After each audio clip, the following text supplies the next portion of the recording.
The campaign against the lab is relentless and constant. Protesters often leaflet in the city centre. We're not the same as an animal, are we? If we were, we'd be either swinging through trees or eating cat food and eating dog food. But their methods don't seem that successful at winning hearts and minds. They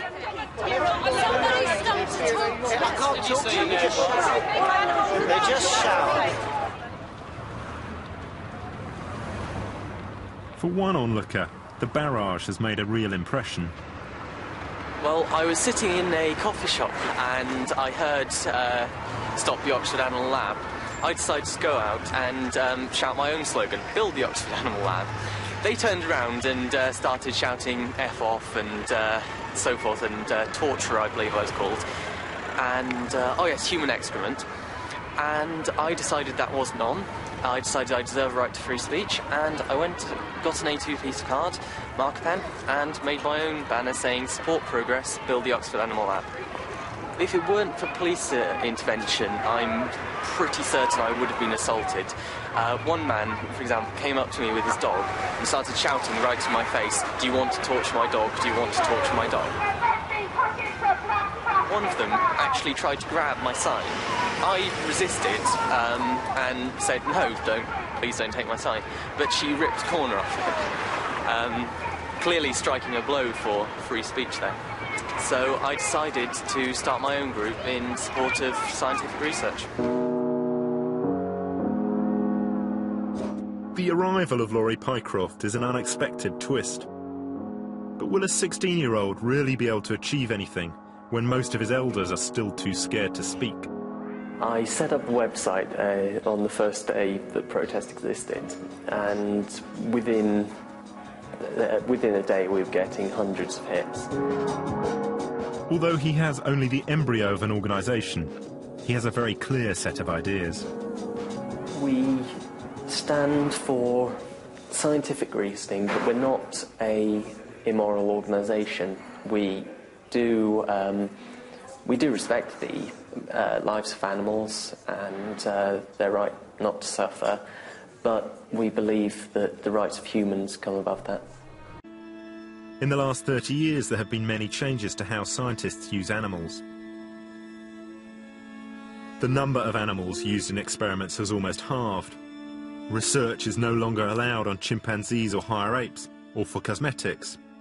And now to get a license to carry out research involves demonstrating that the harm to animals is worth the potential benefit to patients. So 30 years after Singer wrote his book, what's an animal experiment like today? Carolyn Lacey is a neuroscientist at Oxford University. Like Tipu Aziz, she studies the part of the brain that goes wrong in movement disorders. She uses rats. He's got nice fur, so nice and sleek, and his eyes are not watery, so that means they're not infected. So we're just going to pick him up, if he wants to come. There you go. And put him in this cage to be transported. You can see he's very happy still, not scared. Are you going to name him? What do you want to be named? Philip? Do you name each of your rats, Carolyn? Yeah, I do, but most people don't. And why do you name them? I quite like to have a friendship with my rats, because I think of them not as a number, but as my friends, because they're helping me discover things that can help medical research. And if I was going to be part of a medical research experiment, I wouldn't want a number. I'd want to be talked to with my name.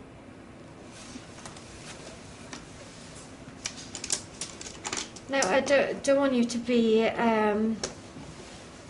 afraid of this. So what's going to happen is he's going to start falling a little bit, because it's like getting drunk, like most people when they have anaesthetic. You can see he's trying to figure out where he is, and now the anaesthetic is setting in a little bit, so he's wobbling. Now, this isn't hurting him in any way. He's just feeling a bit drunk, a bit woozy. And soon he'll fall asleep. He'll give up fighting. You see? He's getting more and more woozy. I'm just gonna lay him down here to sleep for a little bit longer. To witness this scene is confusing. Fast asleep in Caroline's lab, Philip looks almost cute, but I'd have no qualms about killing a rat if it appeared in my kitchen. When the animal rights activists call people like, you know, they call people like you torturers. Yeah. And how do you feel when they call you torturers? I'm just amazed by it, because they have absolute no knowledge really of what really goes on in the animal houses, and you can see here from what I've done that we're not torturing the rats. None of us are animal torturers in the way that any of us would want to hurt the rats. I mean, if I was hurting a rat, I wouldn't be happy at all. In fact, I'd stop, because I don't want to hurt my rats. They're here to help me, and I don't want to give them any pain. Tipu Aziz's monkey lab. It's the first time in 20 years that a camera crew has been allowed into this most controversial of facilities.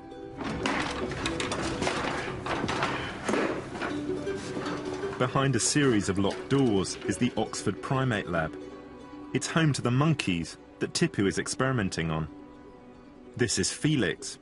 He has spent the last 6 months being prepared for his role as a research monkey. Can you tell me what you're hoping to do today?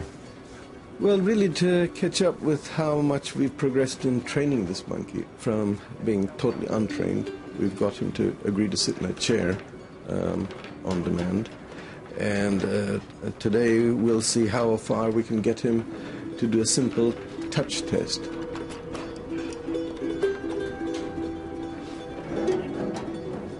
At first glimpse, what I'm seeing is no different to the images that Mel showed me. What Tipu calls a chair looks to me like a tiny, rather barbaric cage.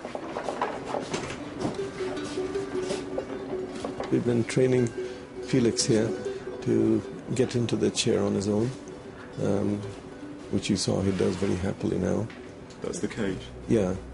And now we're in the process of training him to touch the screen on cue, where he saw this image moving across. And we want him to touch it, to make this decision to touch it, to make it change position.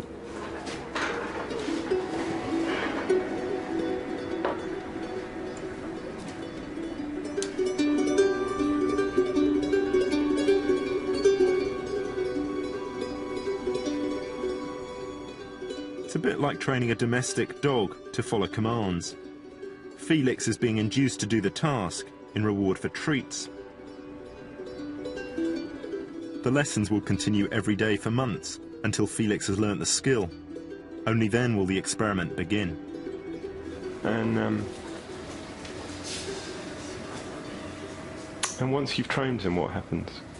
Well, once we've trained him, we'll implant some electrodes deep into the area that we're interested in, and study the activity of that nucleus in relationship to making movements. And at a later stage we'll make him Parkinsonian and repeat the same, just to understand how this nucleus behaves in health and disease. And won't it hurt the monkey? No, not at all. Pain is not a feature of any of the experiments we do. And how's that possible? Well, as you saw, this is basically what will constitute most of the experiments we'll be doing over the next years or more with Felix. Surgeries are always done under full anesthetic, so it's not really subjected to any pain. So I would say no, pain is not part of the process. But I'm not as hardened as Tipu. And imagining what's going to happen to Felix during the next year makes me question whether experiments like this can ever be justified. There's no doubt that the debate on animal experimentation will continue for many years to come. But now that those in favour seem more willing to voice their opinion, at least both sides will have a chance to be heard.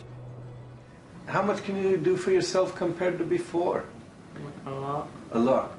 But I've made up my own mind. Although in my heart I'm queasy about seeing what we do to animals in the name of science, in my head I think that the research I've seen is justified.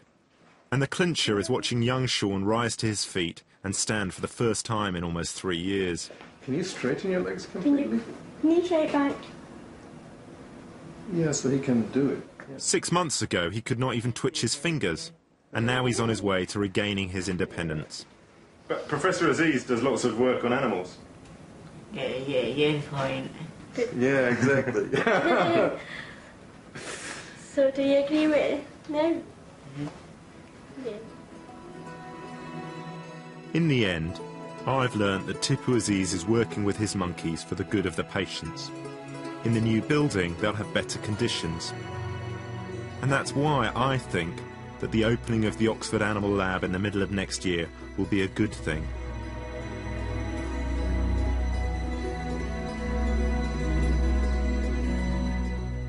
And you can hear an interview with Professor Tipu Aziz when he talks to Fergal Keane on taking a stand, tomorrow morning at 9 on BBC Radio 4. Coming up in 10 minutes here on BBC 2 Newsnight.